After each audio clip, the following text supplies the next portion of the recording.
blessed with a championship prosperity the likes of which we have never seen, cursed by a past riddled with despair. This is Blursed. And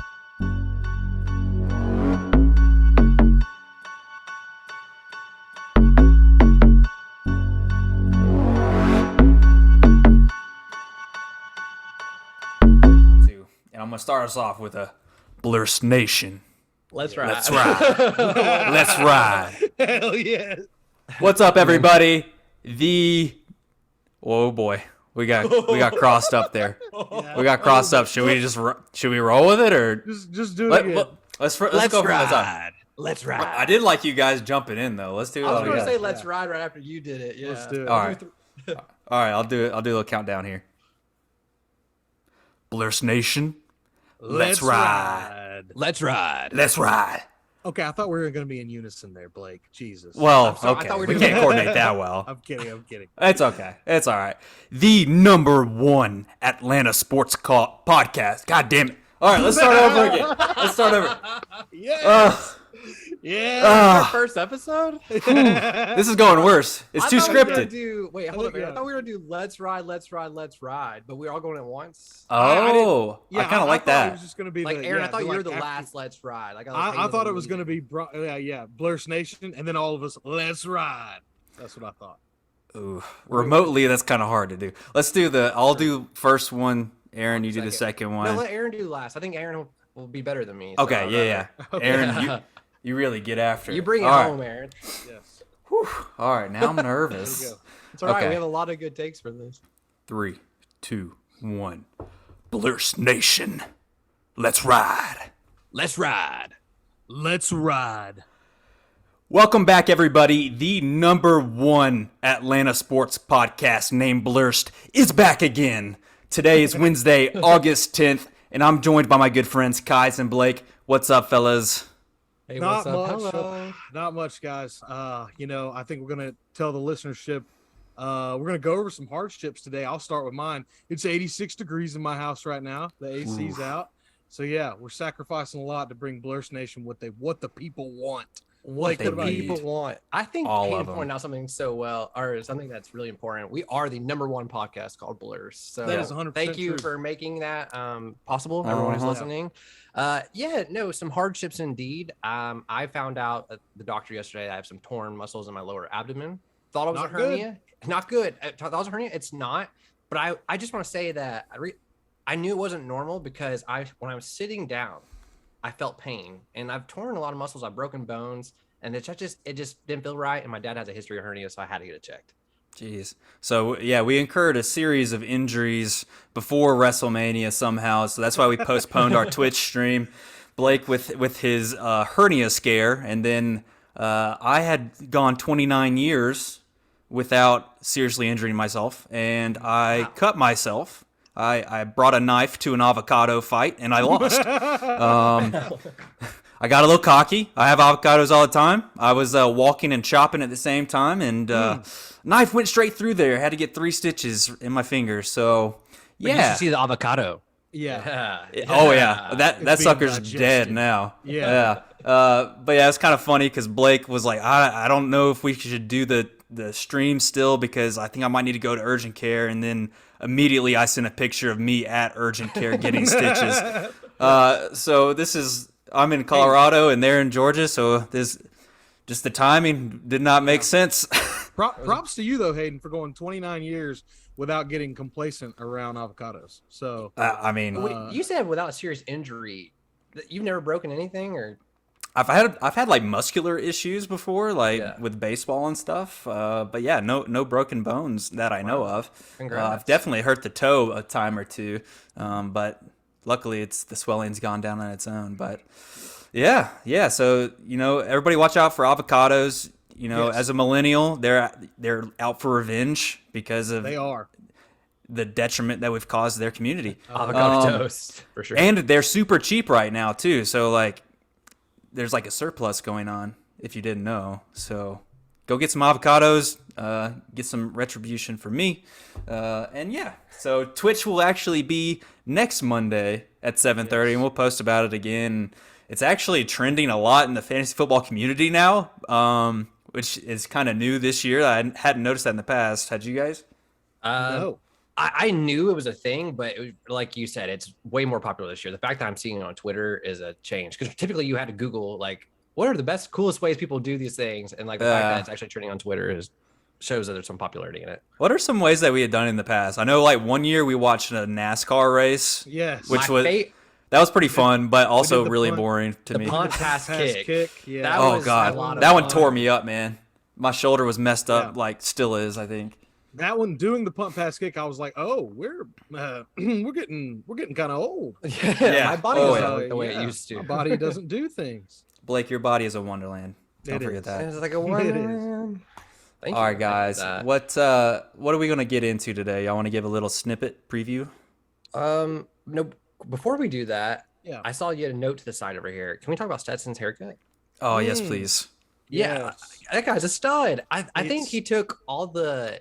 Well, for some reason, he got insulted more than probably any national championship quarterback should ever get insulted this offseason. But he took it to heart when it worked out and cut his hair. And now he's a stud, dude, man. He's ripped to shreds too. Was he like that last year? No. Like he's veiny as fuck now. Yes. We're gonna win another ship. It's impressive. I think he's like, fuck this. I want to get drafted. Like his draft stock probably went up 3 rounds. Like it's nuts. He went from undrafted to maybe 7th round.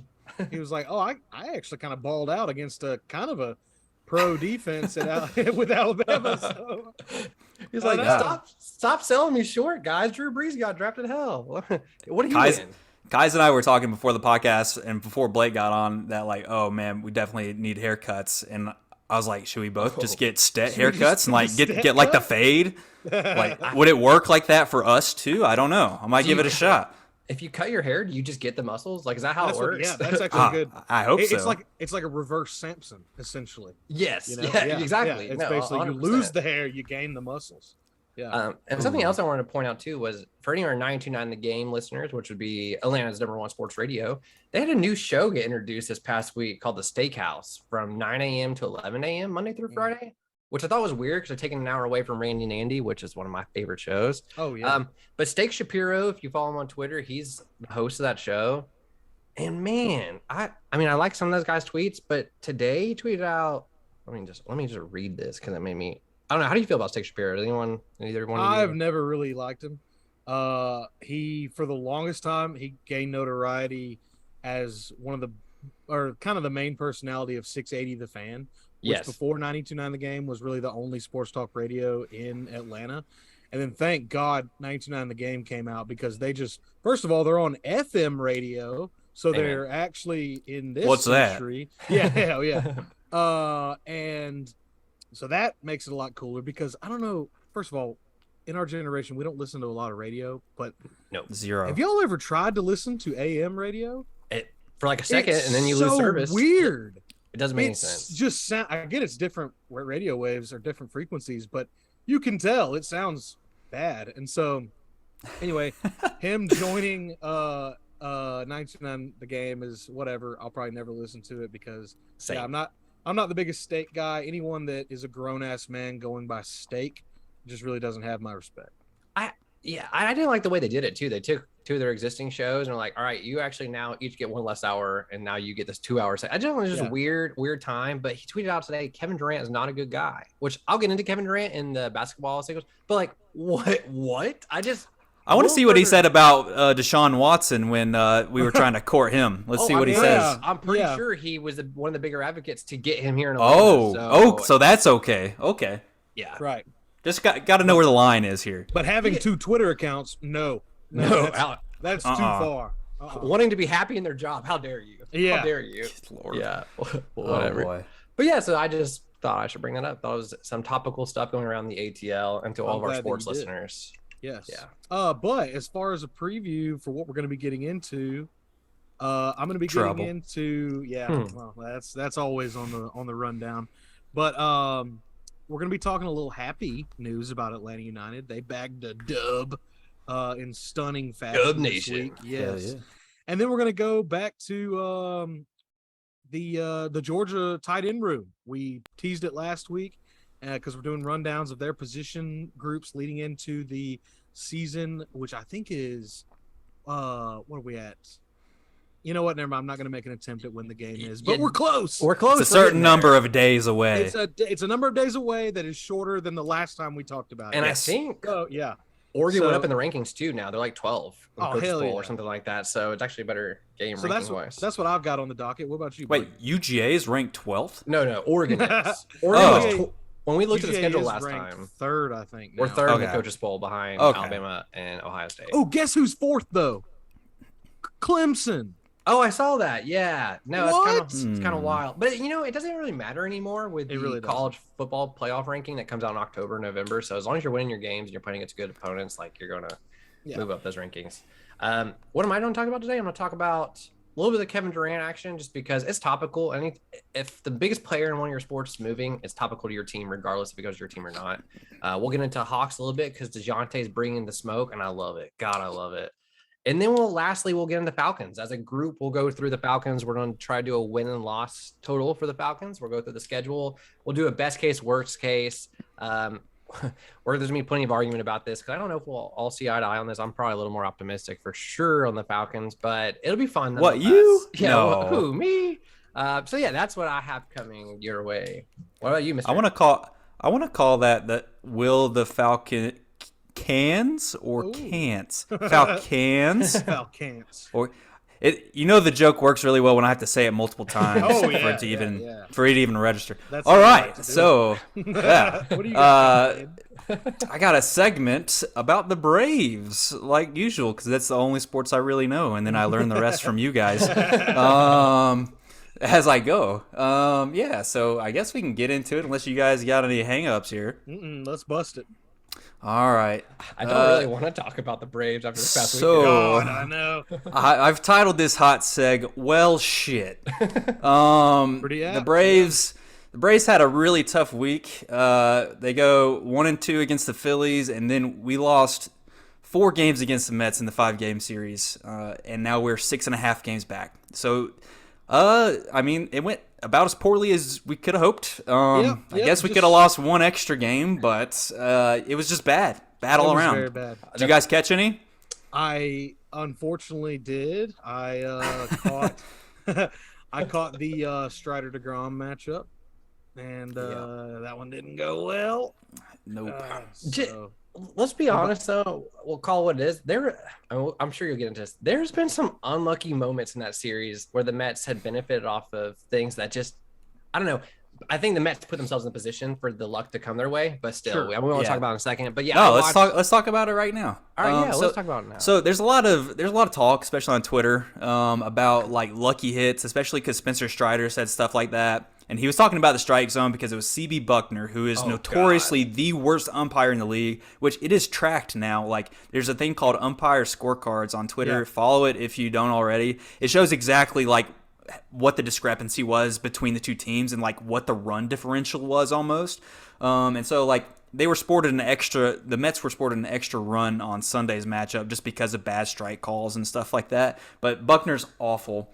Anyway, so there's been a lot of talk about low exit velocity on the Mets making contact and stuff like that versus the Braves, and like eventually their luck is going to run out and stuff like that. I'm starting to disagree because there's a large enough sample size now, and they're successful enough. that's true. It is a strategy. Contact is a strategy in baseball. That's the crazy part about this is that's how baseball has been played for years. Has been just getting contact, getting men on base, getting them over, and then letting them score. You're not trying to score 4 or 5 runs an inning. If you score 1 run an inning, you're going to win a game. And I think the Mets have just, unlike the Braves, who are going out there swinging for the fences a lot. The Mets go out there and they have a strategy to win their game. They know what pitches to hold off to, and they know where to make contact in a way to please put themselves in a position to win. And they don't strike out much, which is a huge issue for us. Well, that goes hand in hand. So, like, there was, like, the transition probably 10 years ago to, like, advanced analytics and just try to hit home runs no matter what. Shout out Doesn't Billy matter B. if you strike out. Yeah. Doesn't matter if you strike out or whatever. But so, like, it's kind of interesting to see the Mets going with this strategy. Kind of like we're going to zig while everybody else zags or whatever the saying is. But They only Yeah, I have mean- to though, because they don't. I mean, let's be honest. If you look at their lineup, it's not as loaded as the Braves lineup. It's not as low as Sure. the Dodgers, not as low as the no. Padres. But they're still, even their players who aren't producing high levels, they're getting on base, or they're not and they're not striking out like that. It's just. I mean, and traditionally you can't really control where you hit the ball, or like, I mean, you try to. If it's pitched outside, you try to hit it the other way, or you try to hit it where it's pitched. But like, I saw Jeff McNeil. He hit a double the other night, and I was just like, he just like placed it perfectly. Like you could tell he just flicked the bat at it with his forearms. Like, so it's on purpose, guys. So Yeah. like at some point we have to adjust our strategy when we're playing against them. So like maybe you don't shift against them as much. Maybe we need to try to make more contact. And like that's another thing that it forces is makes you have to make more plays defensively too. And we had multiple errors in the series, and we usually don't. And it's just like the constant nature of having to make play after play after play. And it kind of took its toll. I think Dansby even came out after the series and said, "We just aren't playing. We didn't play good baseball. Like we're not playing with strategy. Like we got outplayed." And I think, I mean, it sucks as a Braves fan going into it. You thought like this is our chance to make up, but man, the Mets have been red hot since after the All-Star break. They have. And I think we can still all slightly hang our hat on the Mets gonna Met, because that's more of a cosmic yes type thing that advanced analytics can't explain. But with that being said, it's coming down to it. You leave that series now 6.5 games back when you could have taken the lead in the division. And Mets gonna Met is starting to look like something you don't want to hang your hat on. Yeah, and it might not happen in the regular season. Maybe they met in the playoffs, but I do agree with you. There is this we're cosmic. Gonna make the playoffs. Yes. Yeah. But you'd still rather win the division. 100%. Yeah, we're on a streak right now too, and like to have the Mets win the division is frustrating. I guess the Mets are probably our biggest rival, right or at now, least yeah. I think that's just because I get most frustrated with those people on Twitter. Yeah. I don't even get into it too much with them, but like, man, They're delusional. They're delusional. Yes, it's like they want both sides of every argument. And I'm sure there's idiot Braves fans out there too, but like it's just the most frustrating thing in the world. And it's like they just search for Braves fans on Twitter that are just trying to communicate with other Braves fans, but they like jump into every single group. So I mean, obviously it's a large fan base, but yeah, not the most fun. And so you definitely want to try to win those just for some bragging rights, but a little bit frustrating. And they can't really say shit to Yankees fans, so I guess they got to. No, they can't this year. Yeah, or this year. You think they wouldn't be able to say shit to us this year either, coming off a World Series win? Right, exactly. Right, because they haven't accomplished anything yet. Well, you know what they say is like, oh, well, you know what, we have the same amount of World Series wins in our history as you do. Yeah, and I'm like, since you've gotten to Atlanta, and I was like, okay, so there's not a difference in winning last year versus 36 years ago. Right. Recency doesn't matter at all. Oh, yeah. For them, half of your fan base was not alive. Yes. I will say this part hurt me the most. They did give us our first 3-game losing streak of the season. They did, and we were the last team in baseball. Pretty impressive. Oh, it's super impressive. Oh, but I mean, I hate come that on. it broke That's against insanely the Mets. impressive. No, I get that.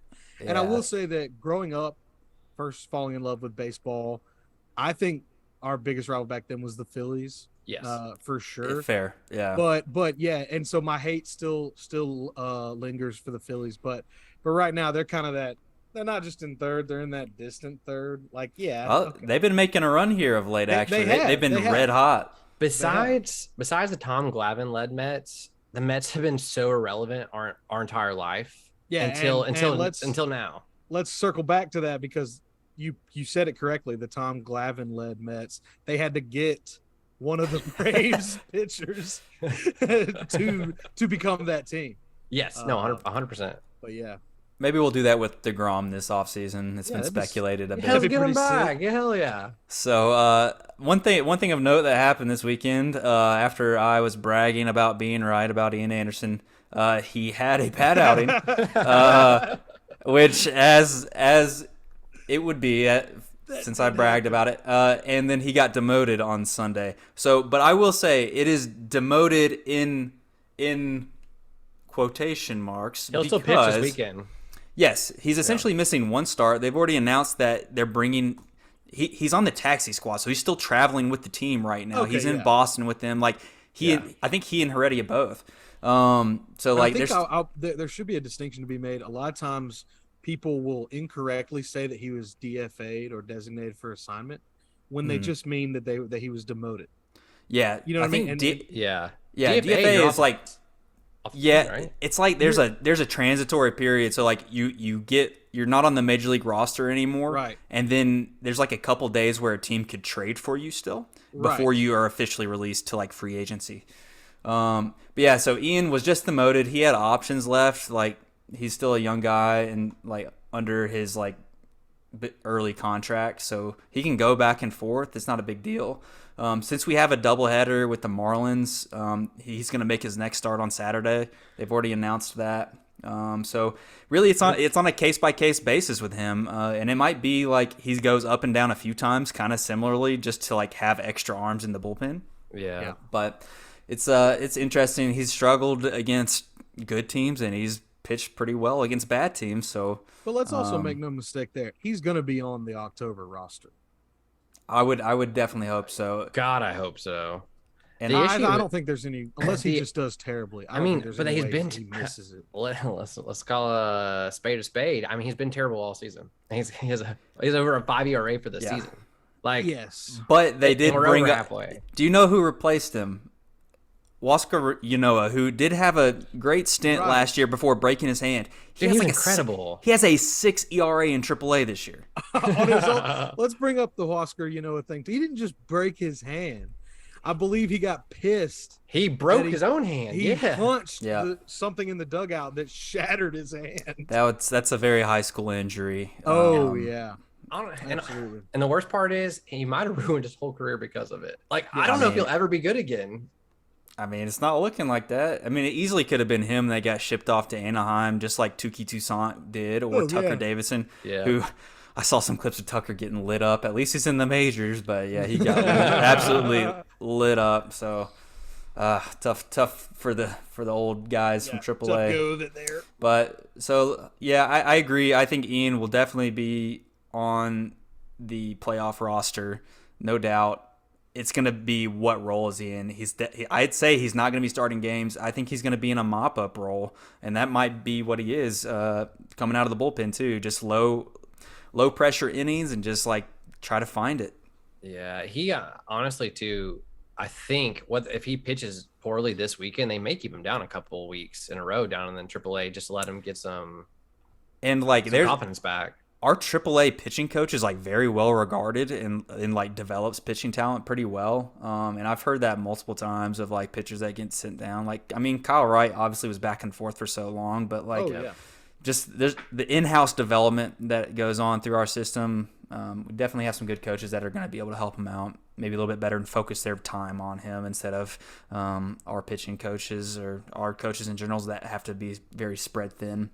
For sure. So one last exercise I wanted to go through on the Braves. Can we win the division still? So I've saved out the Braves' remaining schedule and the Mets' remaining schedule. I'll kind of run through what series we have left. So the Braves are in Boston for 2 games starting tonight, or I guess Tuesday. This will be released on Wednesday. So hopefully we get a W up there. And then we have a 4-game series with Miami, 4 games at home with the Mets, 3 games with Houston, 3 games with Pittsburgh, then a series of St. Louis, the Rockies, Miami, Oakland, Seattle, who's red hot, San Francisco, that's still in the wild card hunt, then 2 more series with the Phillies, 2 more series with the Nationals, series with the Mets, and then the Marlins. So it's a bit of a mixed bag for us as far as competition goes. It was like 50 games left, something like that, close to. Yeah, somewhere around in there. Just like about 2 months left. And like the series that stick out to me, unfortunately, we have another 4-game series against the Mets next week. And we got to figure something out quick. We have got to. Yeah, but look, here's the thing. All right, for everyone not looking at the schedule right now. Real quick though, those 4 games are at home. Yes, which does make a difference. Yes, I was gonna say that we have 14 games in a row. This Miami series this weekend starts a 14-game stint in a row, that's a lot of baseball. But you get Mets and Houston at home, 2 good teams, but you get them at home. And the other good news is every Mets game is a night game, so maybe that will bring good luck. Yes, thank God. Because I'm a little worried about the Miami doubleheader because we have a freaking afternoon game, but Yeah. maybe we do well down in Miami.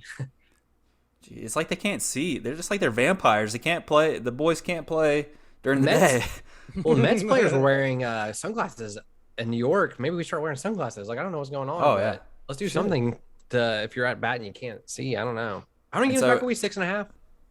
Yeah, I think we're 6.5 back as of Tuesday. And we play them 7 more times. Yeah, so like technically, if you have all those games left, you can make up the ground. So Yeah. you can make up the ground, but I mean, is it likely that we beat them every game? While I not don't- after what we've seen. While I don't want this to happen, you can also lose all 7 of those. So I thought it was 8. Blake, are you looking at it right now? I think it's 7. It's I think 7. It's a 4-game and a 3-game. Okay, Yep. so you can All lose at all home. 7. You can lose all 7 of those games to them and still win the division. Let's not. Yes. Let's not say possible. that couldn't. It is happen. possible. But All right. it requires the Mets really, really metting. so so yeah, I'm on- let's look through the Mets remaining schedule. Blake, what do you have? I'll just say I'm on tankathon.com. I'm looking at the MLB remaining schedule. So Braves have 52 remaining games. The Mets have 52 remaining games. The Braves opponents winning percentage is 49.6, and the Mets is a 47.8. So both playing under 500 teams. They're just a little easier than ours. It feels so much worse when you look at it. So obviously the Mets have 2 more series left with us, and the Phillies, who are pretty hot right now, they have 2 more series with them, and then they do have to play the Yankees, Rockies, Dodgers. Then they get the Nationals again, Pittsburgh, who's super easy. They have 2 series with Pittsburgh. Yeah, Pittsburgh 7 games. What? Oh God, another series with Miami, a series with the Cubs, who are awful. Milwaukee has been struggling, but they are in the playoff race, so at least that's some competition.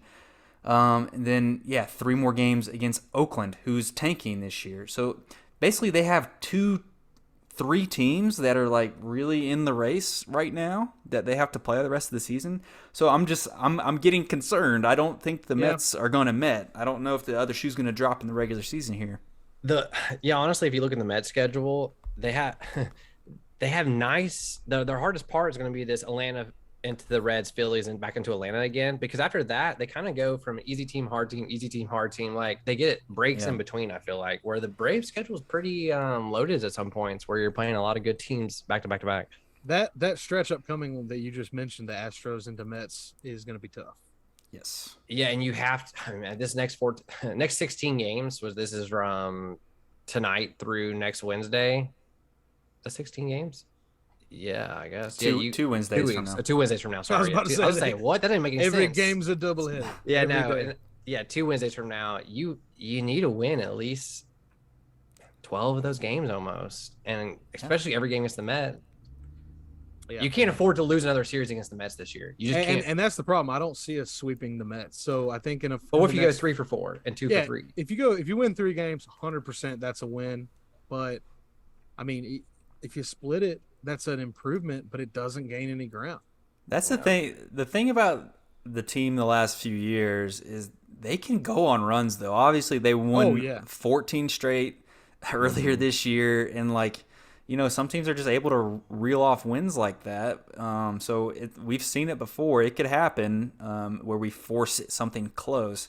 But guys, give me your prediction. Do you think that we win the division this year? I'm gonna say yes. I'm gonna outright. I'm not really gonna give any prefaces to it. I'm gonna say yes. The Braves are gonna win the division. Easy. Yeah, I'm gonna say yes too. Only Oh my because, and here's why. I mean, my gut tells me the Braves can make another run, like you said. It's all about getting hot at the right time. I think I know we have the team that can do it. I know we have the manager that can get us there, and I know our pitching can get us there. And everything's been not clicking right now. So I feel like we're going through a rut. You're gonna hit our stride. The thing that worries me the most is we haven't beat the Mets in a series all year. We've broken even with them one series, but I think they've beat us the remaining series. So we're going to have to put our money where our mouth is and beat them. We'll really know next week. If we win 3 out of 4 next week, I feel really good about our shots. But like Aaron said, if we break even, it's gonna be tough. I You think heard it there's first, folks. We're sweeping the Stros and we're sweeping the Mets. It's happening. 14-game winning streak on that stint. Yeah, there we go. Exactly. Back to it again. I think Well, you're spot on there, Blake. The series with the Mets next week, we'll know exactly what we're aiming for. If we lose that series, or really if we even split it, then we're looking at the wild card spot, hopefully the top seed, which it may work out with the new playoff system to where we're playing the easier side of the bracket. Nice. But And we've came back from worse though, I think. Didn't we make a couple, like not too long ago, a 10-game Let's comeback? also point out, I heard yeah. last year, or I heard something on the radio this morning, I think it was, that the Braves at this day last year had just gotten to 500. Yeah, that sounds right. Which is That's crazy. Yeah, it is. The thing that's different though this year is that like our division has competition. Oh yeah. Which, you know, it is what it is. You gotta play a good ball. But I also think Blake had a really good point of baseball is all about getting hot at the right time, and that finally happened for the Braves last year. And it's something that like we really struggled with during the Bobby Cox era when we reeled off 14 division wins in a row. But like we would get out to big leads in the division, and then like it felt like we were just coasting into the playoffs, and then we'd lose in the first round every year. Mm-hmm. So, you know, my prediction is that we are going to fall short of the division this year. Obviously, I think we're going to win the wild card. And then the question becomes if we get hot at the right time, like Blake said. If we get hot at the right time, then we can make a run. We have the talent. We definitely do. Let's say, so would we play the Mets in the divisional round? Or would it depend? So there's like a wild card series round first. Right. I think right now we would be looking at like maybe the Cardinals or Milwaukee, whoever wins that division. I think we're a little far out to know because there's so much movement between a couple of these games. Certainly. Some divisions haven't been won, absolutely. Here's something that's pretty unique, actually. We do have equal games remaining, but the Mets' last 3 games are against Atlanta. Our last 3 games come after the Mets series. We have 3 more games against Miami. So, weird. Say we come down after that Mets series down a game and a half, if we win all 3 games, how would that work? Would we tie or? I don't know. It would probably be head to head at that point. Yeah. So, but like if we're down a game and then sweep Miami, then we would win the division. That would be sick. That would be pretty sweet. That'd be a good feeling. Awesome. So we could technically pave our own path if we're close right there at the end. So yeah, that's true.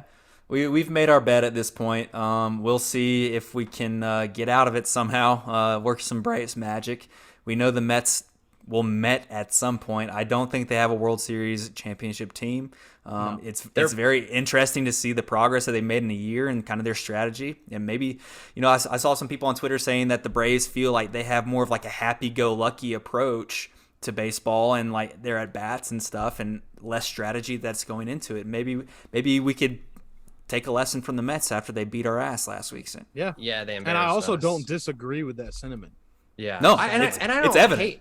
And I don't hate the happy-go, but in these big games, you got to put more strategy in it. Like it's a sport at the end of the day. I will say this though, the Mets kind of give me those Philly-esque vibes from the early 2000s where their team's not incredible, but they have some great pitching and a couple great hitters. You know what I mean? Like, if your aces can pitch and get you through 7, you can win a ball game. I mean, they got 2 guys in their bullpen that can close out a game. So, my God, that reminds me. I'm glad you brought that up. Edwin Diaz. As much as I hate it, holy shit, his intro as a closer is unbelievable. Like, if you guys haven't watched it, please go watch his intro. It's like I don't even know what song it is, but like it's very slow and like he just kind of jogs to the beat. But guys, you gotta opera or trumpet entrance. It's a yeah. I don't know if we can actually like play it on the air for you guys, but maybe we can link it or something. It is so good. Like it's like Enter Sandman level for Enter Sandman. Yeah, hell yeah. And it drives everybody nuts. It's great. Like, I'm just so jealous. What I'm jealous about is the fact that he can go out there and pitch 2 innings, 8th and the 9th, and get the save. Like, God, he's good. Pretty dope. He's so good. Yeah, it is. But so unfortunately, they have a lockdown closer too. But listen to us. We're Braves fans who can admit that Mets have good players. Like I'm not. They do.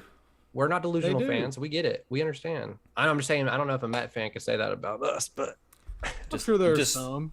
There are just not happy about it that don't live in New York anymore. Yeah, right. Move on. All right, guys. I'm trying to think of a pun of some sort that would get us pivoted to UGA, but nothing's coming Well, up. we're gonna go United first. Oh, okay. Yeah.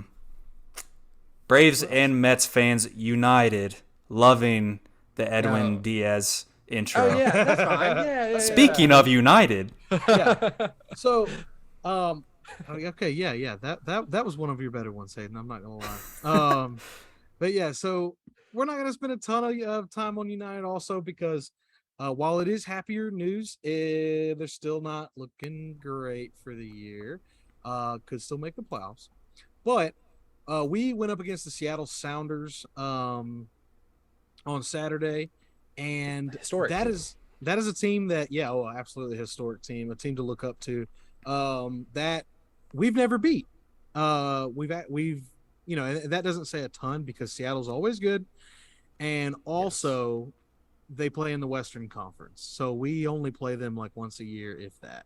So we probably only played them 3 to 4 times in team history. However, we've never beaten them, and guess what, folks? That ended on Saturday, and boy, did it end in a wild fashion. So right after it happened, I had a few drinks. I was feeling great, and I spammed Blake and Hayden. Oh, you were excited. I was so happy. I lost my shit. I'm glad you did. Yes. It was a hell of a goal, and it was Andrew Gutman who actually subbed on in the 81st minute. Wow. He's been injured, right? Yeah, he was our starting left back to start the year. He's great. I really, really enjoy Andrew watching him play. And yeah, he was one of the first guys to go down. We just got him back. This was his first game back from injury. That's why he didn't start.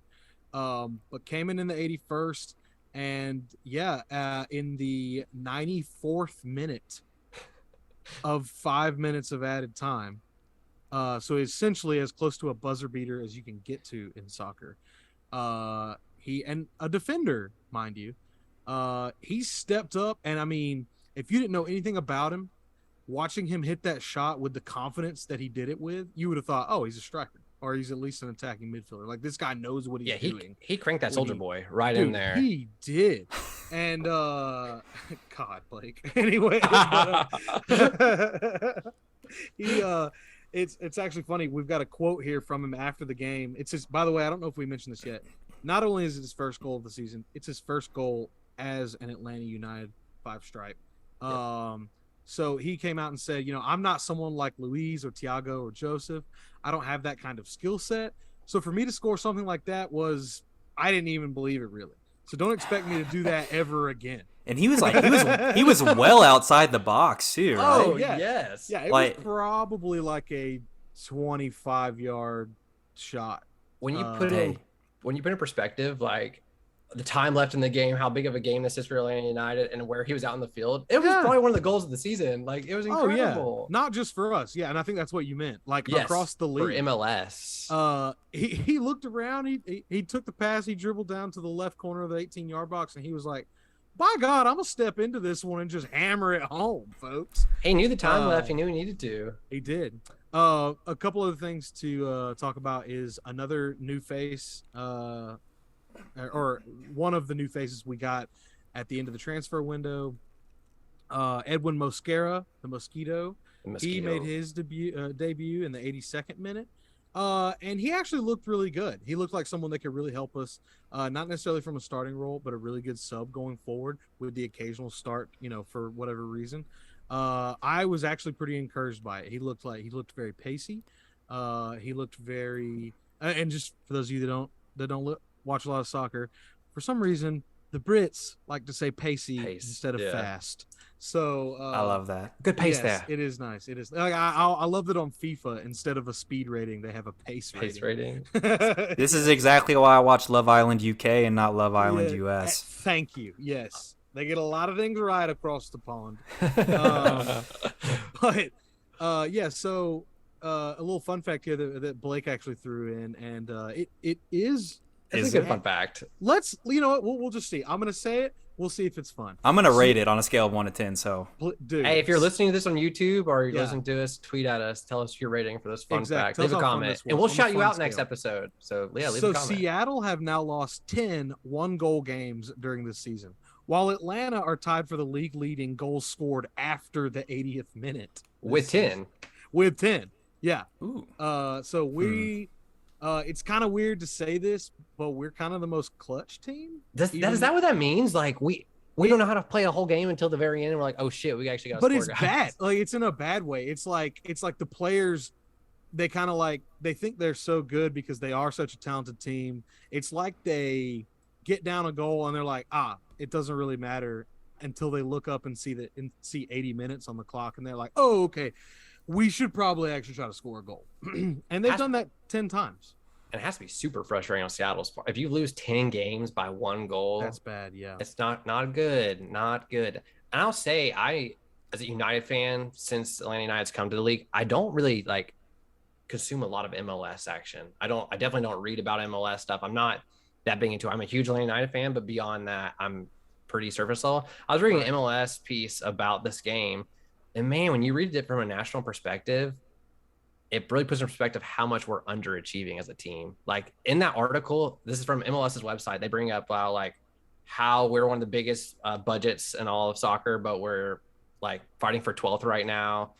They also like brought up how I don't know, just even with the money we're spending, it also brings in like huge players. So the player quality we have is way above what people expect. Right.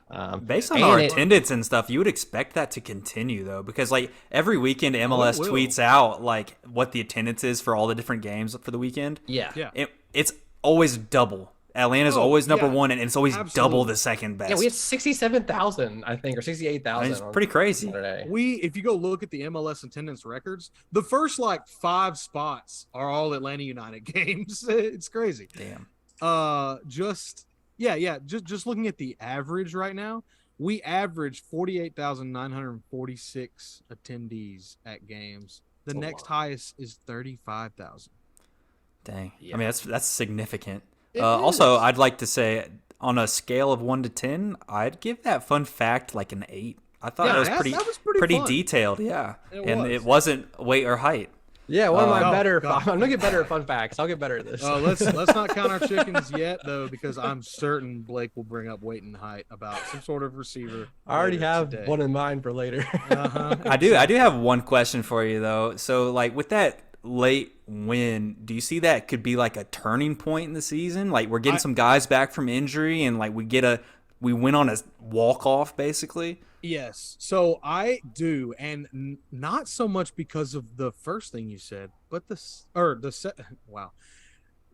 It's because of the first thing you said, not The former second. and the latter. Right, Yes. It's yeah, for exactly. both.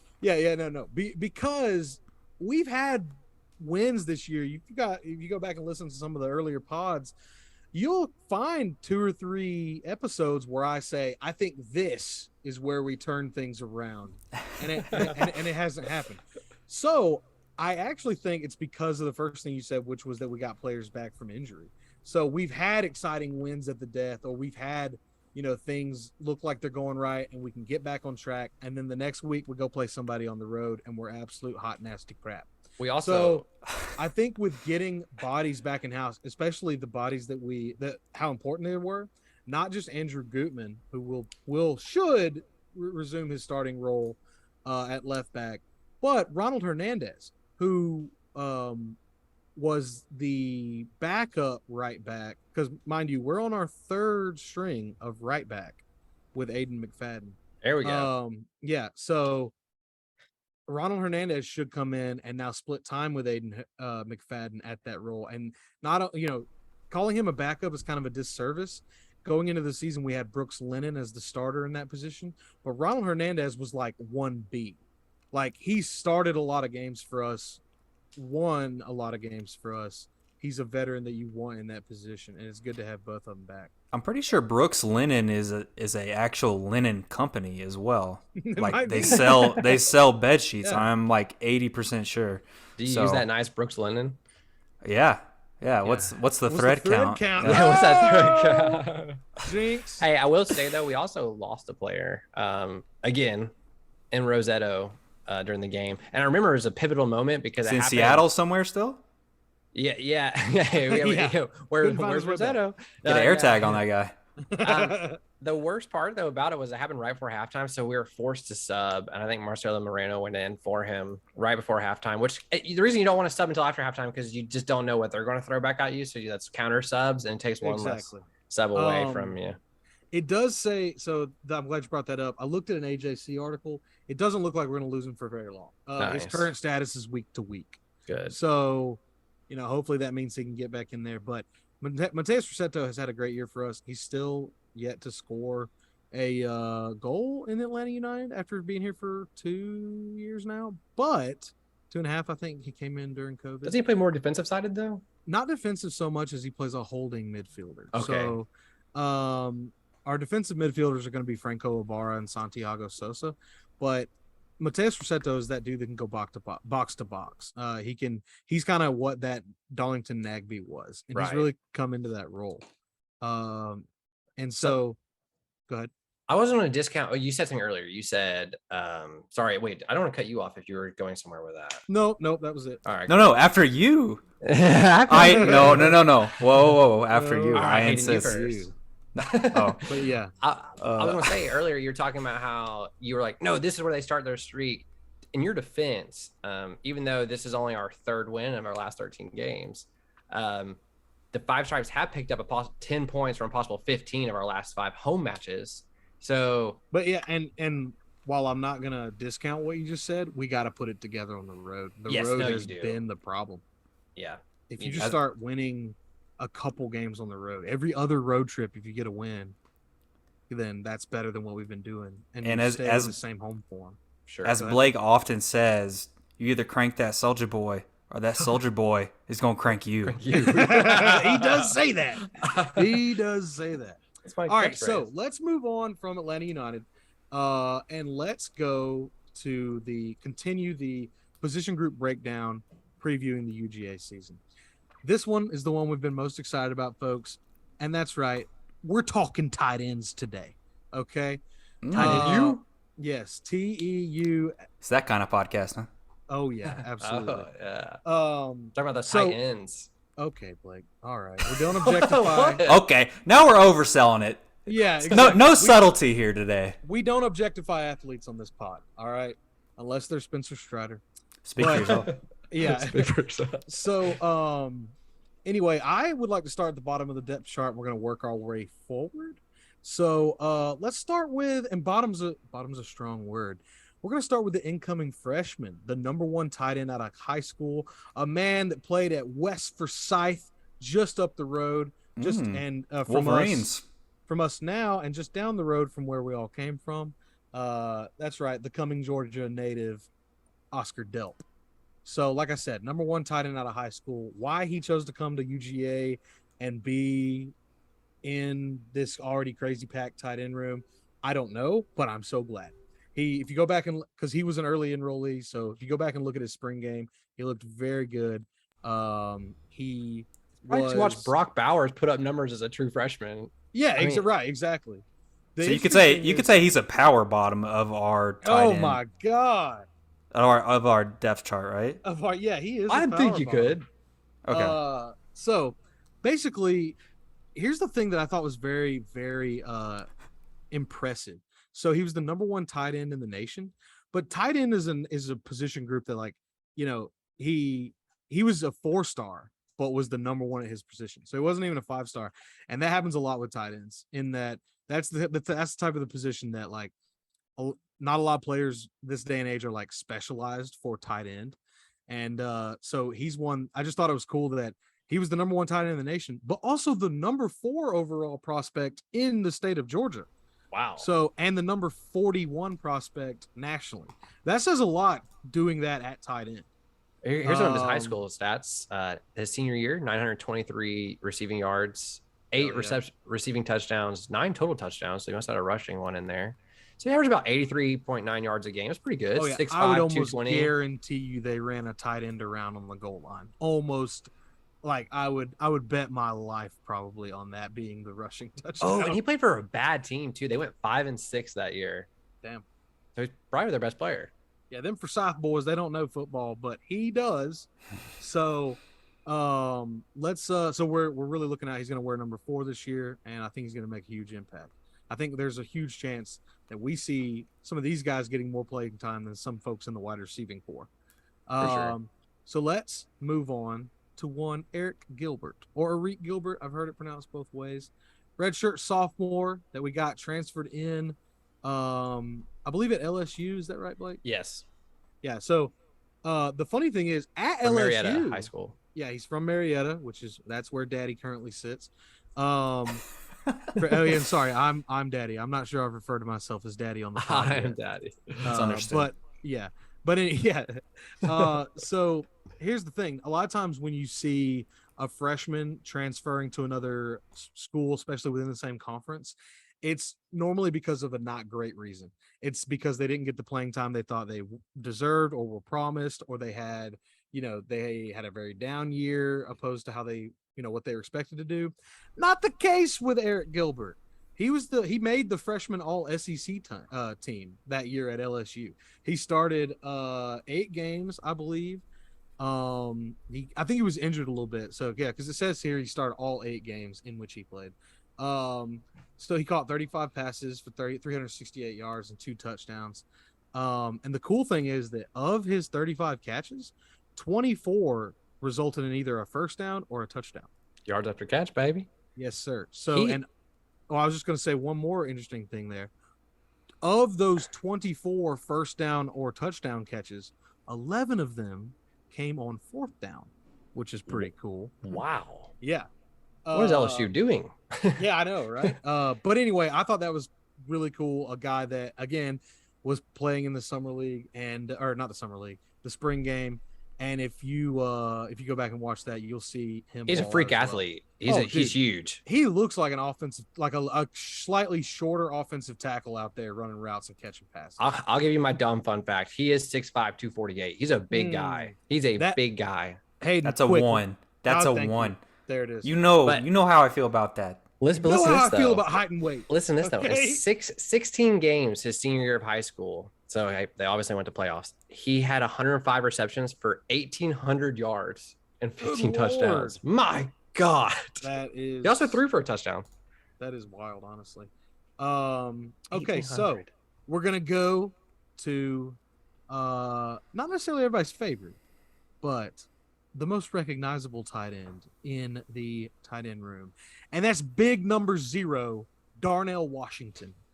Blake, since you love big male bodies, I'm going to tell you this man is 6'7", 270 pounds. That's right? huge. That one is fun. That one's fun, right? Thank you. And earlier, what I said about you should play for the basketball team too. Yes, he actually. Well, it's funny you mentioned that. He actually did his for a little bit. His freshman year, he played on both, but anyway, that's also a fun fact. Yeah. So yeah, that is a fun fact. Hayden, quick, what's the rating on that one? I'll give a 7 because I did not know that. Okay, sick. All right, but anyway, so earlier when I said Eric Gilbert looked like a slightly shorter offensive tackle out there running routes and catching passes, Darnell Washington looks like a straight up offensive tackle out there running routes and catching passes. The man is deceptively quick for his size. When he catches the ball, I mean, it's like most dudes that big. It's like, okay, he caught the ball. He's probably only in there to go get it in jump ball situations. No, he is perfectly capable of turning up the field and running over the very first DB that is unlucky enough to come his way. So, let's see. I think, didn't he score a touchdown in the national championship game? Darnell Washington. I am not sure. It might have been the SEC championship game. Either way, he's come up big in big games. He got named to the preseason watch list for the John Mackey Award, which is given to the nation's outstanding collegiate tight end. Fun fact about that preseason watch list, there are 3 names on it that are in this tight end room. Okay? Yeah. I forgot to mention that Eric Gilbert is also on the preseason watch list for the Mackey Award. Darnell Washington And yes, Blake, that leads me to our next person, and that is none other than everybody's favorite freshman. Blake called it as soon as he saw him catch one pass in college. The best tight end he's ever seen, Brock Bowers. Folks. Isn't that crazy though? I did say that at the beginning of the season, and everyone obviously I was kind of embellishing for sure. He literally caught one ball, and Blake was like, "That's the best tight end I've ever seen." And then he goes on to have the best tight end season in history of the UGA. Look, no, I get it. A blind squirrel finds a nut every once in a while. Blake. Okay, all right, we get that. But he just, I mean, I don't know what you could say more about him, honestly. I mean, we really don't need to spend that much time on Brock. He's kind of the best. He's the best tight end in the nation. He's got wheels. Pretty sure he'd be a top 10 tight end in the NFL right now. Not just top speed, but his agility too is what really, like, he can get separation so quickly, almost like a slot receiver. It's nuts. I a big slot would receiver. Challenge everybody who hasn't seen it or anyone that would like an erection to go watch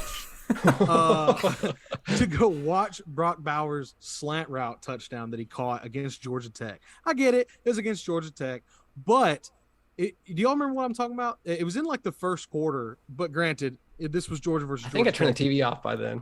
Yeah, exactly. It was over like when the ball got kicked. Like Georgia scored like we did in a lot of games last year. I think we put up like 21 in like the first 4 minutes. But anyway, so the Brock catches just like a 6-yard slant route across the middle from the slot, and he takes it like 85 yards to the house. I mean, what's Brock's 40 time? He looked like Michael Vick splitting those defenders in Minnesota. It looked like that.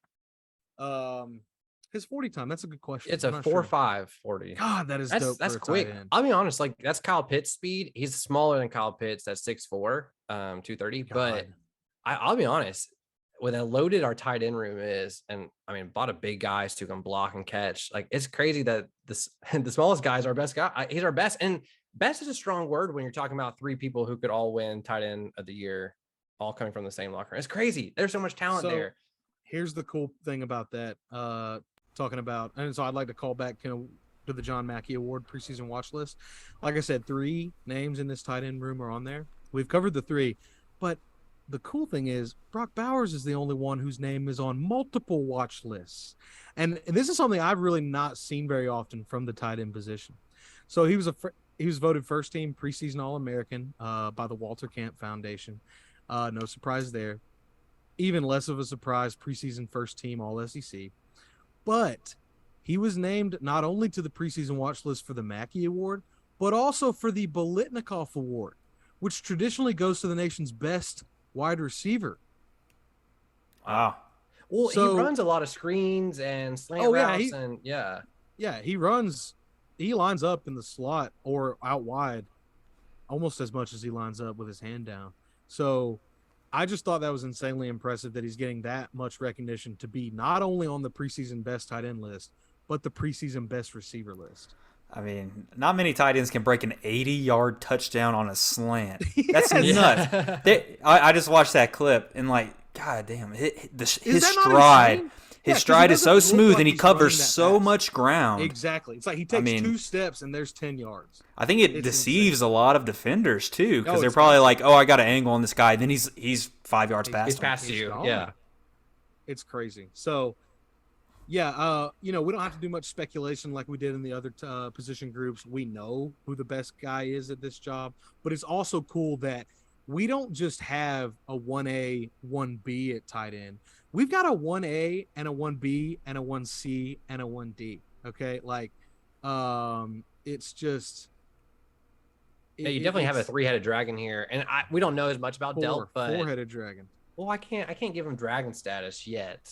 We're almost there though. Tiamat levels. Almost Tiamat level. Yeah. 9 dragons, all with their own personalities. That's the dumbest thing. I'm still going to watch it. Oh, yeah, I'm going to watch it. Okay, anyway. So basically that's the tight end look ahead there. It's the most exciting one we've got. I mean, just it speaks for itself. Like I said, don't be surprised this year when we line up in a five receiver set, and 3 of those receivers are tight ends. You're not wrong. God. Even Yeah. a 3 receiver set with 2 tight ends is terrifying when one It of them is. outside is a tight end and then 2 It is. inside are this huge 6'7" tight ends. I saw Shout someone out talking Coach about it. Nix, always 2 tight end Yes. sets That's right. in middle school.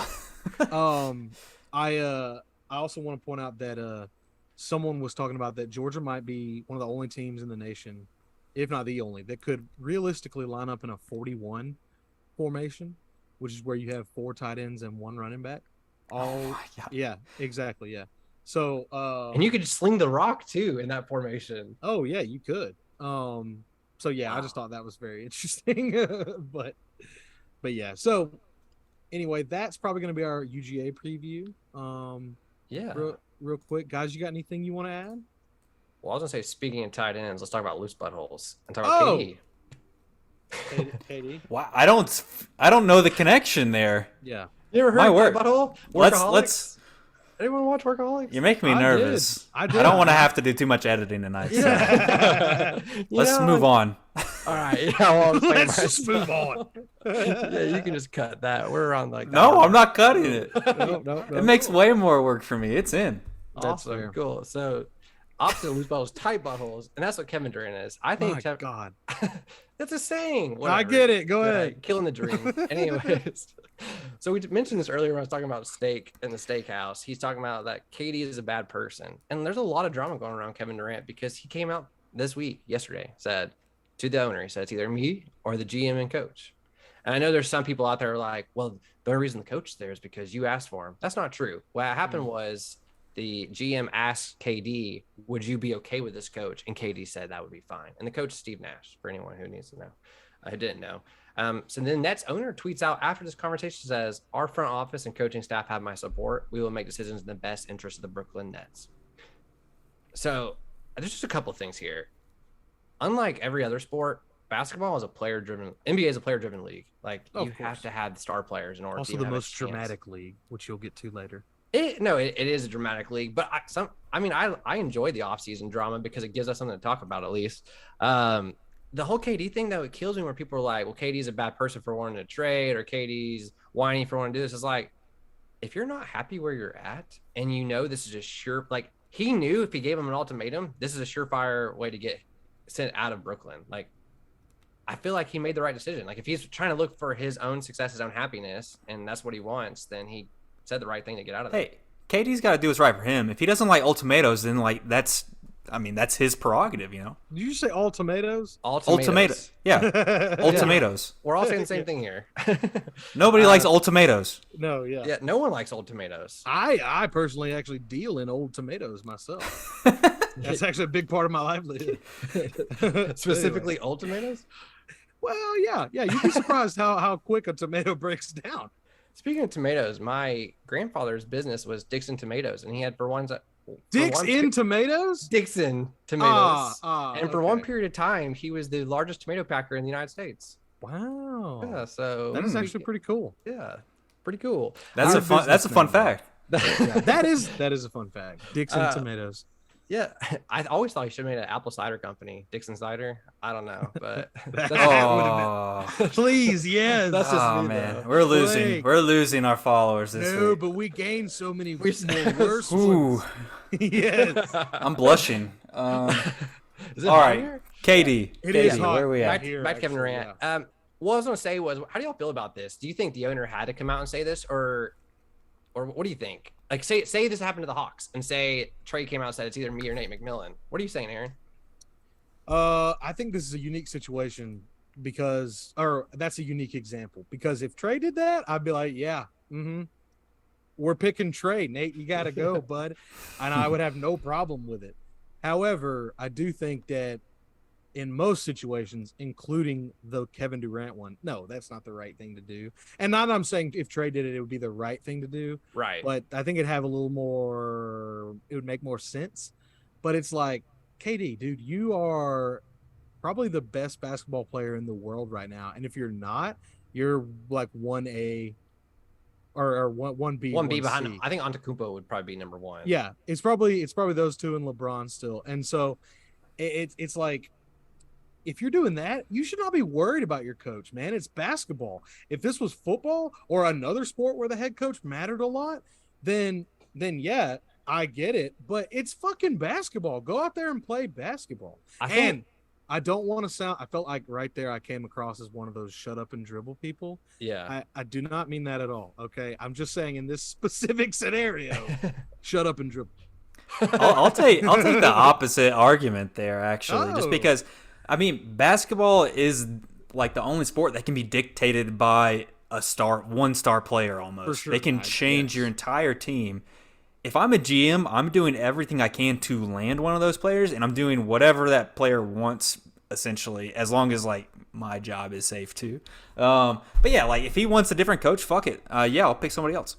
Whatever. Yeah. I want KD to stay on my team. Fuck it. I will get it. No, I'll I agree. get that. I'll also say that too, and you kind of painted it for us, Aaron, when you said he was 1B, or like when you have one of the best players in the world. I agree, and especially when before you got KD, your GM is actually doing pretty good things. You built a winning culture, but then you traded everything away to get KD. So why are you going to then? Well, what and makes your I do want to go back and say with my statement, and that's just my thoughts on KD doing it. Yes, when it comes to how a GM would act, I would like KD on my team. Sorry, Steve Nash, you got to go, bud.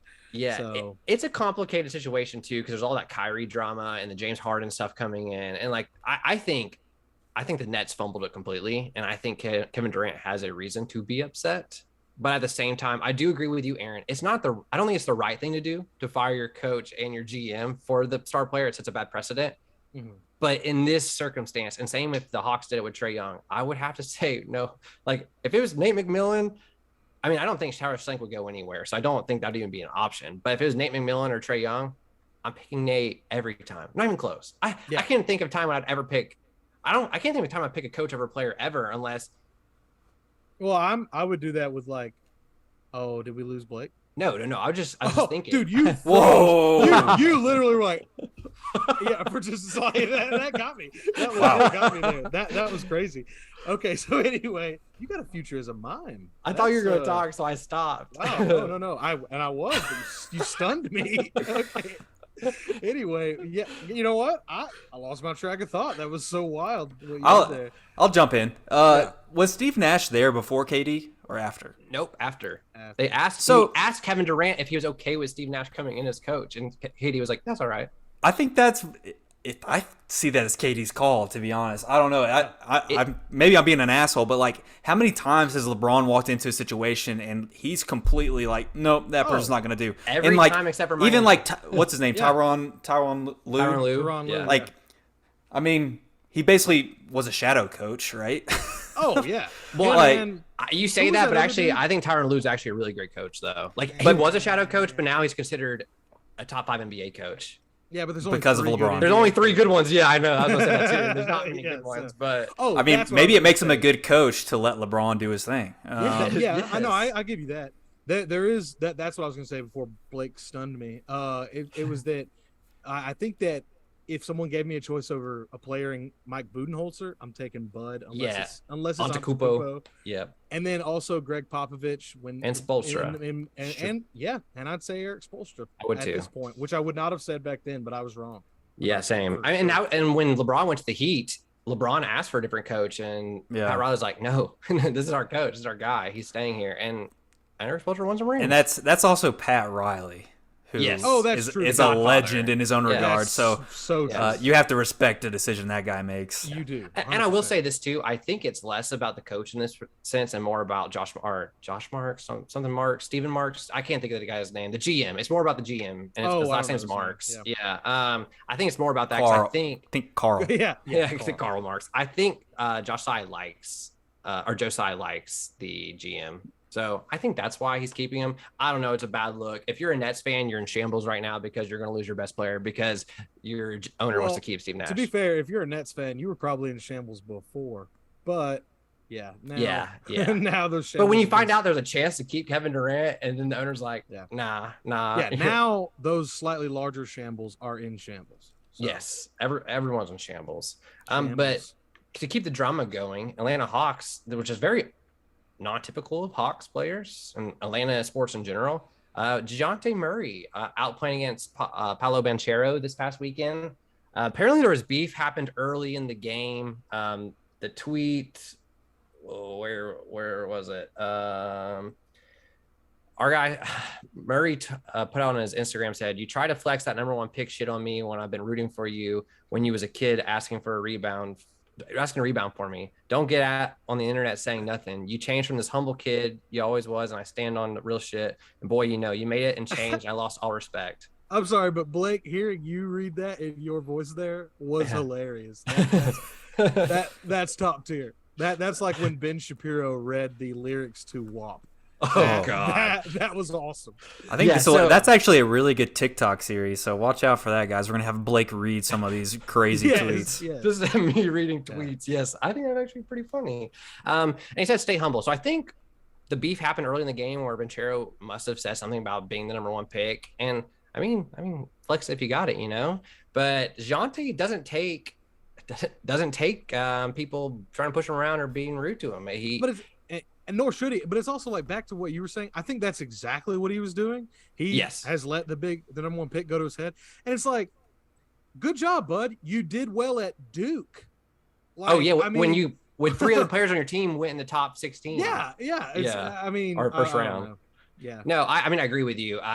I'm not on Banchero's side at all. I'm on DeJounte's side. And I think DeJounte, the thing that happened was DeJounte's dribbling. Banchero bumps him, doesn't get called for a foul, and so then DeJounte bounces off the backboard and slams it over him, and then throws the ball at him afterwards. He didn't just throw it at him; he chest passed that bitch. It was the exit. Talk about exit velocity. Ooh. It was that chest pass exit velocity was higher than most Mets players. It was higher than Mets average for sure. I shit you not. Yeah. So, I like the fire though a little bit. Like, I love it. You gotta love a guy that has a little edge to him, kind of like Draymond. Like, yes, you need if you have that on your team, that can make a huge difference. And how well is that going to go with how Trey's personality is? Oh my God, Trey's already fiery. He already now he's got an enforcer to back him up on that. No, enforcer is the perfect word for him. He is an enforcer. He's your PJ Tucker. He's your Draymond Green, and he's doing it from the guard position, which is awesome. It's awesome. And before him, I think John Collins was the only guy on our team with any heart at all. It seemed like the only guy who could but John Collins isn't going to go around pushing people or anything like that. He's just going to try to get the team fired up. But DeJounte's out there saying, he's like Solomon Hill. If you're going to hit our team, I'm going to hit you back. Yeah. Another clip from DeJounte, he's honestly just low-key nasty. He wants all the smoke. He bounced the ball off someone's head who was on the ground after he tripped, after he broke the guy's ankles, bounced the ball off his head and kept going. Oh Lord. That is so I don't know. He brings much needed grit and tenacity to the Hawks. And I think a lot of people who aren't in Atlanta are really undervaluing how much value DeJounte is going to bring to this team. And not only in his defense he's a POA defender, which means point of attack. So not only can he do that, which is great, but he also just brings this fire and grit that the Hawks didn't have. So I'm excited for that. The more I hear about him, the more exciting it is. Yes. I just think it's a really good. It's like a perfect piece of the puzzle almost. Also, before we move on from that, I want to add about Paolo Banchero.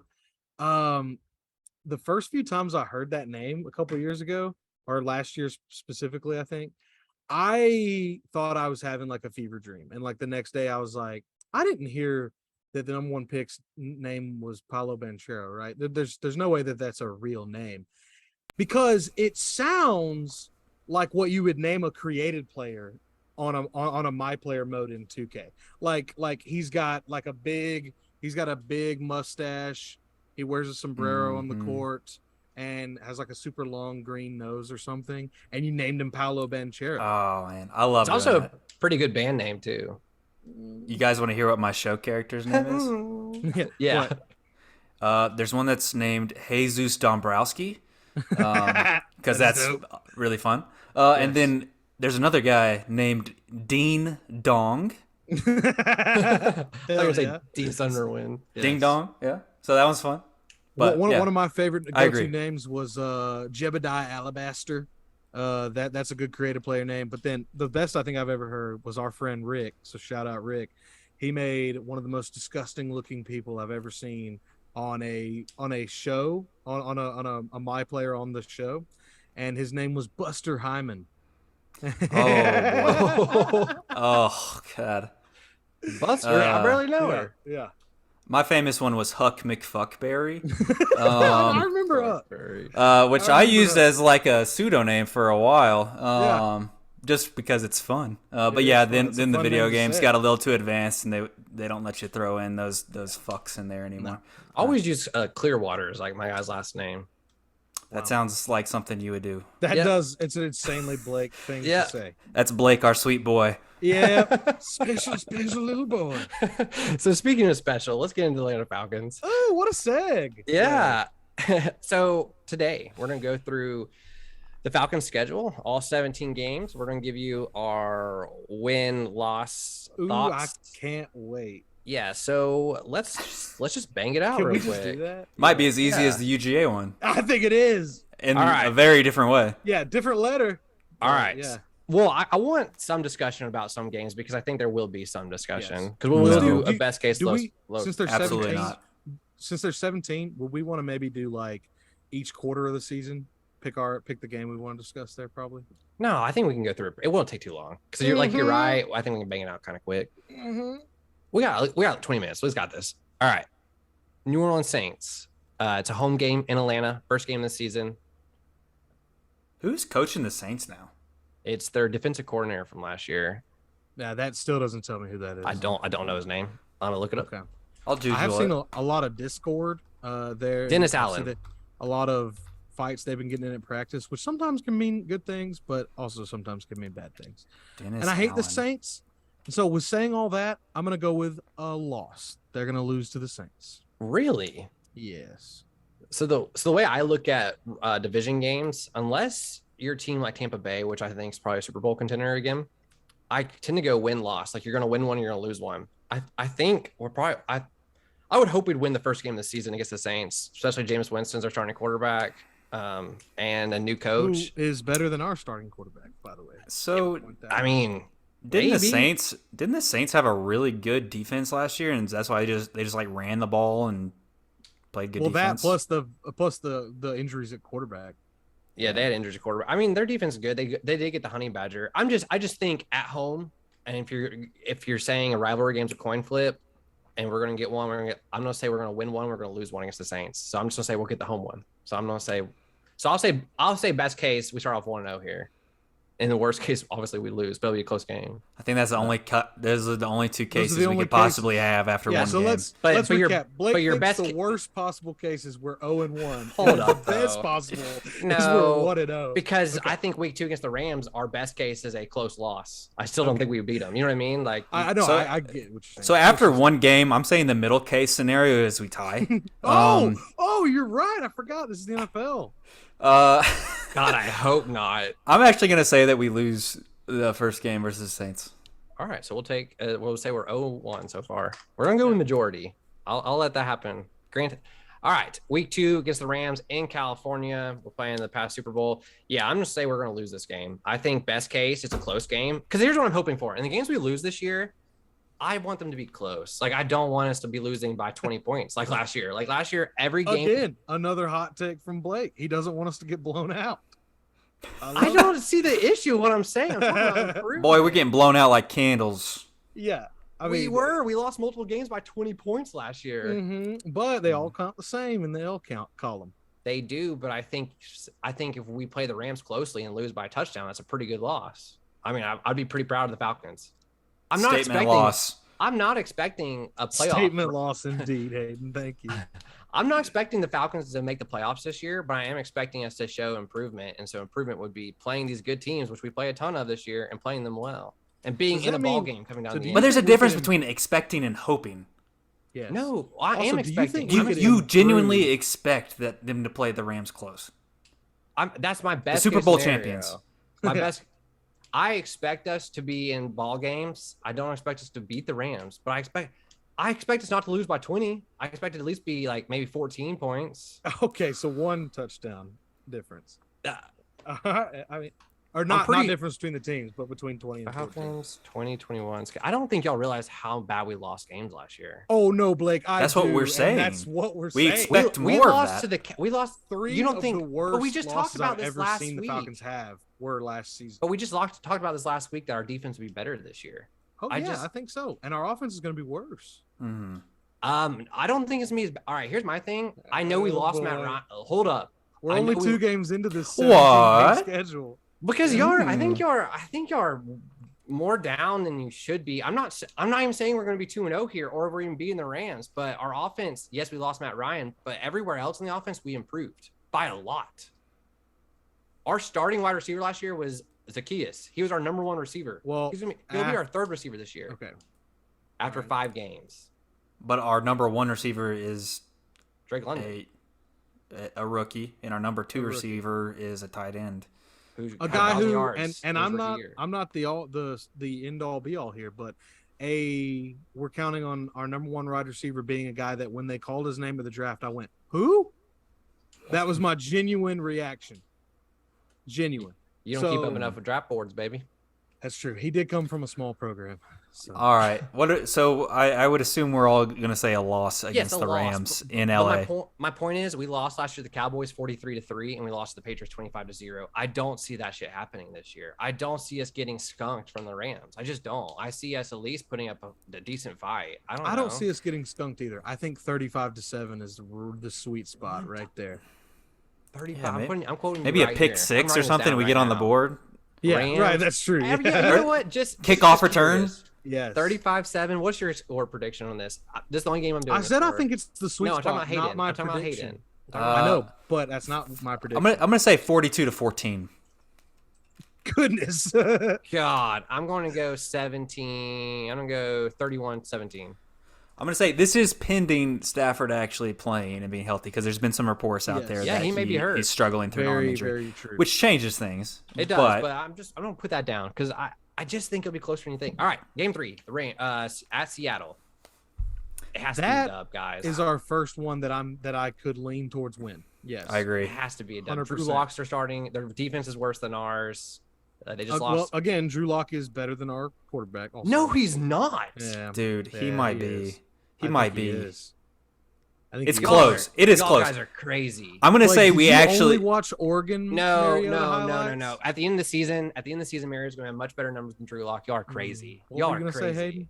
Drew Lock might even be starting by the end of the season. Oh my God, Blake, calm down.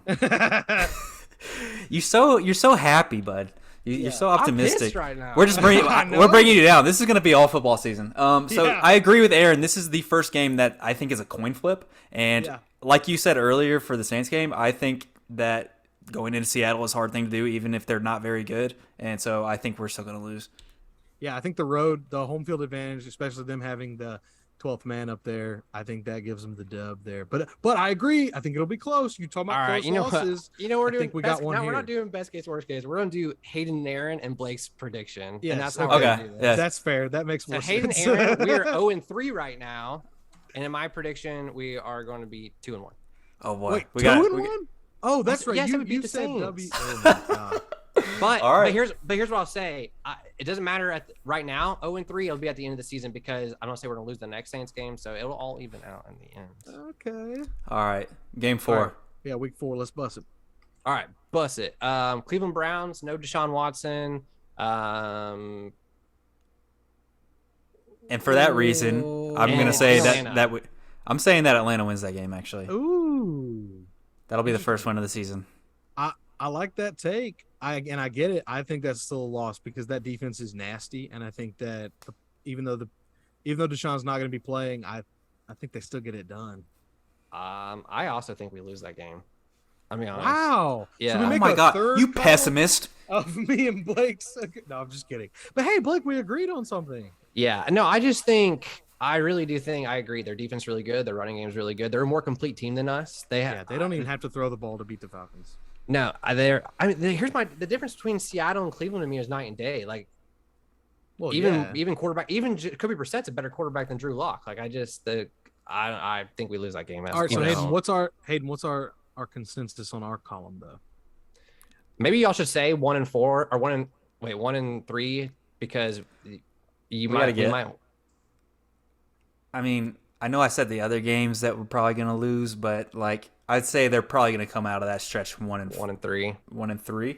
So Okay, I'll, so say, we'll I'll say- say it's against the Browns So we'll say 1-3. Yeah. But without a starting Cause- quarterback. Because all we're Browns. doing here is our final record. So even if we get games right or wrong, the final Okay. record is really what matters.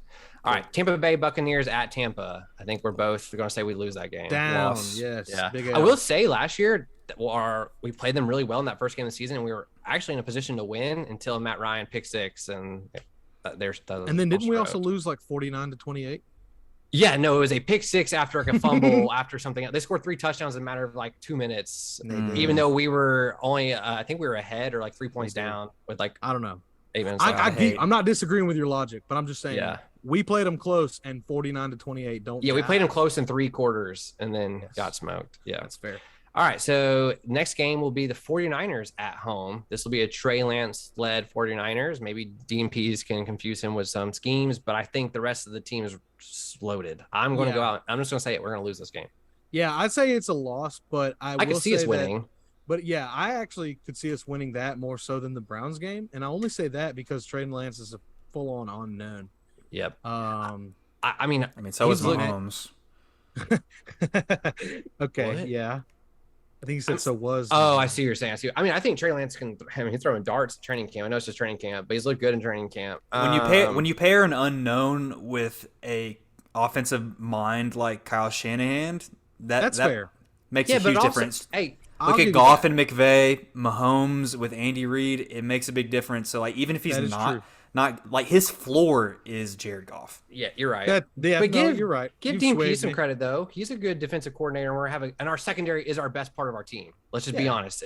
Like we could have. That's the thing is between the 49ers and the Browns and even the next game the Bengals maybe like you could have a couple plays go your way, and if your offense holds on to the ball and doesn't do turnovers, you could win a game. If And everything that's- goes right, we could win. Yeah. yeah, I mean, yeah, basically, I agree. Yeah. All right, next game. So right now, y'all are 1-5, and I'm 2-4. So our next game will be against the Cincinnati Bengals in Cincinnati. I mean, their defense is not good, but I think their offense is too I'm much. going L. Yeah, me too. Yeah. I think our offense could actually put on some points against them a little bit, but our defense, their So we got an offense- easy consensus on this one. All right. Yeah. On to the Our next. Carolina Panthers at home in Atlanta. I'm going to say At dub. home, I Yes, may at say home. dub. I think it's an easy dub. I think we split the series with Carolina this year, but I think that the home one's a dub. Yeah, I agree. I'm gonna be honest. I said in the Blurst of the week the Carolina Panthers could have a shot at the playoffs. I started looking more at their team. Their offense might be pretty good, but their defense is not going to be good. And if they Fun don't get fact: 2 of the top 3 picks of the draft of the 2017 draft, I think, Baker. are in that quarterback room. Yes, oh yeah, Sam Darnold and Baker Mayfield. Darnold yeah. and Baker were 3 and 1 respectively. Yeah, Yep. We talked about that in the Blurst of the week. we did. Yeah, All right. Shame Lamar Jackson. That's not the so worst much quarterback better room than- in the NFL either. So the It's next not. game, this should be a game. If Hayden, you could fly to the A, we should all go see together because it'd be fun. The Chargers are coming to town. I would love to watch Chargers. I think Yeah, the Falcons they're so get their butts beat. The Chargers not only great yeah. offensively, but their defense is, I think, just as good as their offense now. They've made a lot of Yes. great upgrades there. Josh Herbert can sling it as well as anyone. So, Herbie. or Justin, is it Justin Herbert? Josh? Justin Herbert, Herbert. sorry, Stupid yeah. idiot. I am stupid. Yeah. The next game is a Thursday night game in Carolina. Carolina will be wearing their black helmets, I think, and maybe we're wearing some cool uniforms for that as Mhm. well. Oh wait, I may need to check. I forgot about the black helmets and the weird jerseys thing.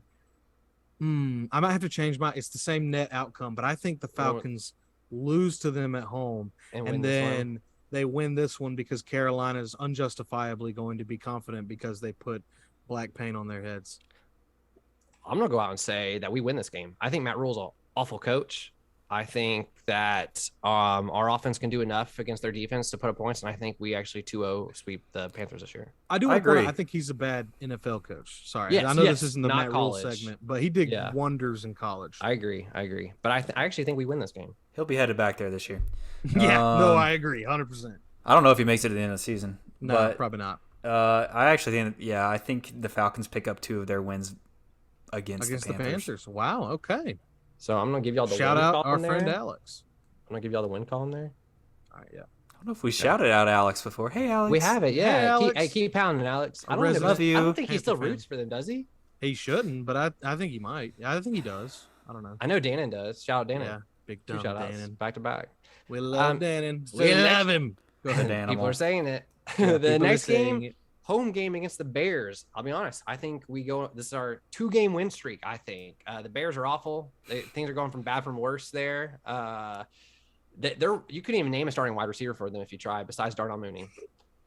But you just tried and you did it. Besides Darnell Mooney, sorry. Okay. I realized you can name him. All right. But yeah, Immediately besides him, no, you can't. No, they're not a good look. They're not going to be good. So I'm just saying win this game. am gonna say win, but in my heart of hearts, I think it's the we just came off beating Carolina. We're hyped up, and we lose to a maybe worse roster. Justin Bears. Fields' revenge. Oh, revenge! He's game. comfortable. He gets to stay at home That's right. the night before. I Mm-hmm. don't know. Wait, so what do y'all think? Y'all going with a loss here? I'll let Aaron decide. No, I'm gonna go win Okay. Okay. because of talent, but I think That's going to dictate my next game decision, by the way. that I'll be wrong. All right. So here, playing Washington against a Wentz-led Commanders, I'm gonna go a little 3-game win streak. I really am. I am. I mean, Carolina and Chicago into Washington into the next game, which is the Steelers. This is our easiest stretch of games for the whole season, and I will go. We'll win this game. It is at Washington. the worst. Yeah, the easiest. And we stretch. blew the game this last year against them, so it's our revenge match. I just don't think we win 4 games in a row. That's not. So That's 3. Oh, you think we beat Steelers next time? I do think we'll beat the Steelers, so that's why I'm saying we'll Okay. lose to Washington. I'm gonna on the go with road. Hayden. I'm gonna go with that exact point Hayden said. Yes. Awesome. All right. So as of right now, I have us 6-6, and you have us at 4-8. So it's just a 2-game difference so far. 6. Yeah, I do, but I'm gonna say this. That's okay. Go ahead. I think we lose to the Steelers. Because the same thing y'all said. I don't know if we do 4 games in a row. The the optimist in me wants to say a 4-game win streak. I really do, but I think we lose one of these games between Carolina, Chicago, Washington, and Pittsburgh. And the one I'm most inclined for us to lose is probably Pittsburgh. Historically, we don't play Pittsburgh well. They actually have pretty good offensive weapons. If they can figure out who their quarterback is, That's my whole yes. thing. Their quarterback right now is Mitch Trubisky.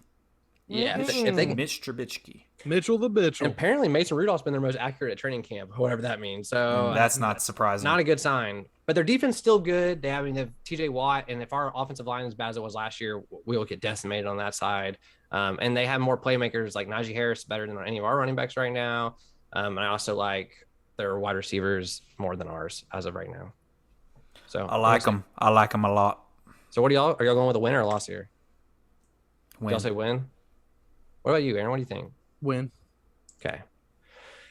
All right. So this is going to be our last 4 games of the season here. We got our bye after freaking 13 games. So December 17th, we'll be in the New Orleans in the Superdome. So what's our 2 records going in? So going into this game, you have us at 5-8, which is over the Vegas odds, which is pretty good. And I have us at 6-7. So it's a 1-game difference here. And I say we lose this game because I said we'd win the last one. I will say we'll lose there. We go 1-1 with the Saints most years. So yeah, I think we go into New Orleans and we lose this one. Honestly, though, it typically seems like we win the one when we're there and they win when they're here. But I'll say we lose this one. Big L. I concur, Doctor. Do you think y'all think we'll get swept by the Saints this year? I do. Okay. Yeah. I mean, it's possible. They should be a playoff fringe team. I don't know if they make the playoffs. I really don't, but they'll be a playoff fringe team. Another question mark kind of team, because I don't know where to rank the Ravens myself, is at Baltimore Ravens. We're going to be in Baltimore. I think a lot of people have them like in the top 10, top 12 in their power rankings. Their wide receivers are a big question mark to me. I think Rashad Bateman is the one I know, and then Mark Andrews. But if their running backs can stay healthy and their defense is as good as it typically is, especially if they go out and get, I think they might be one of the favorites to get Roquan Smith from the Bears because he demanded a trade today. I think Baltimore wins this game in Baltimore. Yeah. I agree. I think I'm going to add another prediction. Lamar sets the NFL rushing record for a quarterback in a single game. Ooh. That'd be interesting. Mhm. That'd be cool. I'll say this too. Lamar, if he hasn't signed his contract before the season starts, is going to beat his new team, and he'll come here next year.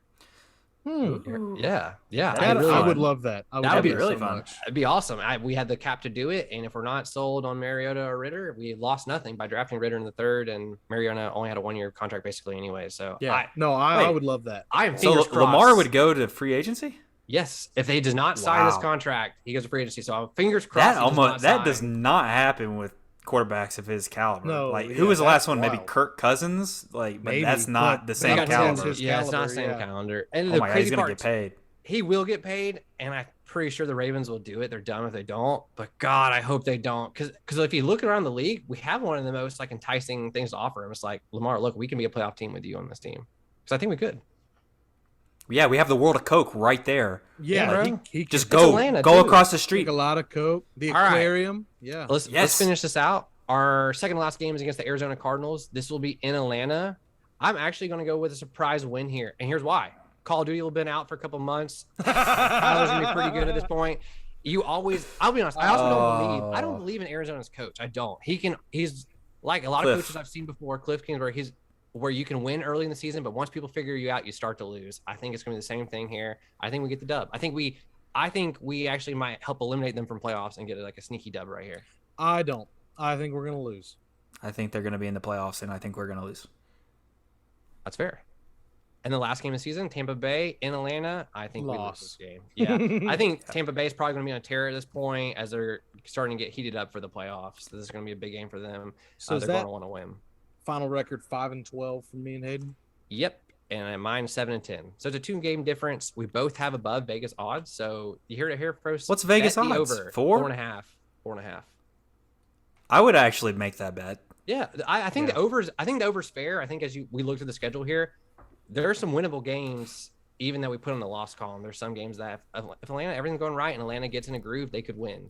Blake, if we lose more than what Aaron and I are guessing here, do you let go of Arthur Smith? Yes, absolutely. If you we go 5-12, do you let go of Arthur Smith? no, So I don't he's think got to make it to 5 wins to stick around. at least 5 wins. I think what did we win last year? 7 games. I think we did win 7. I think you want to at least get to 7 again. We have a much harder schedule. I don't see 7. But Here's if you go 5-12 and like 5 of your losses are 1-score games, I can't be mad. an interesting take here is just because of I think the leeway that he's getting from Arthur Blank, he and both Terry Fontenot, because of what they stepped into. Yeah, they stepped into. The problem mess. is, while I agree that if we're under 5 wins, you got to let him go this year, I don't think they do. I think we could win only 2 games and he sticks around for a 3rd season. Oh, I don't know about that. I don't know about 2 games. I think so. I think that they're that dumb. So if we win only 2 games, I think he gets fired for sure. But I do agree with you. If we win, I don't know, 4, I still think he might get fired. But I agree with you. He does have a lot of leeway here because they stepped into a shitstorm. They really did. I don't know if Fontenot gets fired, but Arthur Smith. No, I don't agree think with you. I feel like 5 wins is a lot of leeway, though. No, Like- but normally, but it's the 2nd season, and like Aaron said, he stepped into a And I think- disaster. if looking at how he worked with Dimitrov is any indicator, and I think it is, Yeah, I think Fontenot will stay. Fontenot gets at least 2 coaching. I think he warrants it or too. What he's 2 been able to coaching do staffs, on the yeah. budget, like the way he's been able to fill a roster on a budget and give us like Cordell Patterson when no one else wanted him, we brought him in and had a Pro Bowl season. Like he's made good signings when he's needed to. So Yeah. I think regardless, like you said, I think they'll both come back next year because I think we do win at least 5 games.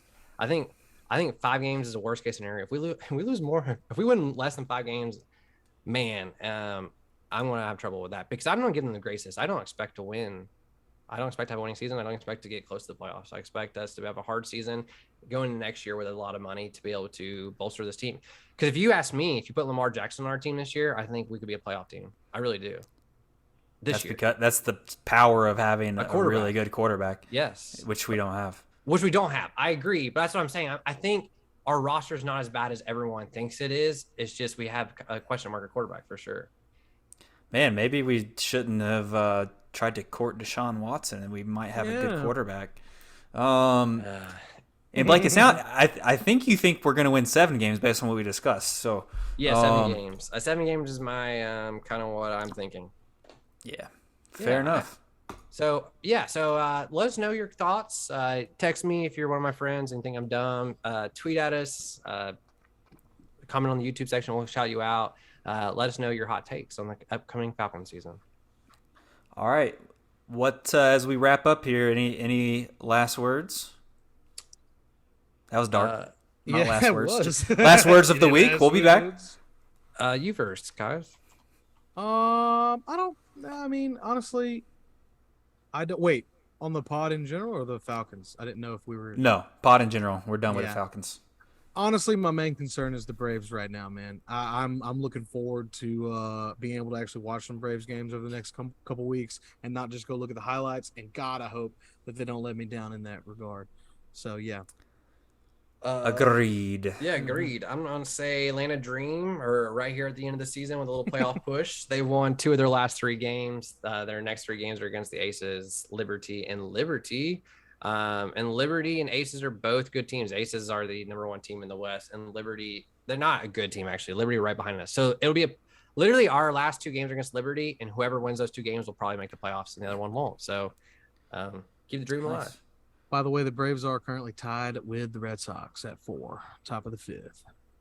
4-4. Charlie. Yeah, I know. It hurts to see. Bad start from Hey, at Charlie. least he got run support though. Yeah, a little bit. Get that monster. What do you think, Hayden? So for me, it's just a big week. We got to overcome fear of avocados and knives together. Yes. Have not looked at a knife the same. They are weapons. They are dangerous. So I got to get over that fear so I can chop up some avocados.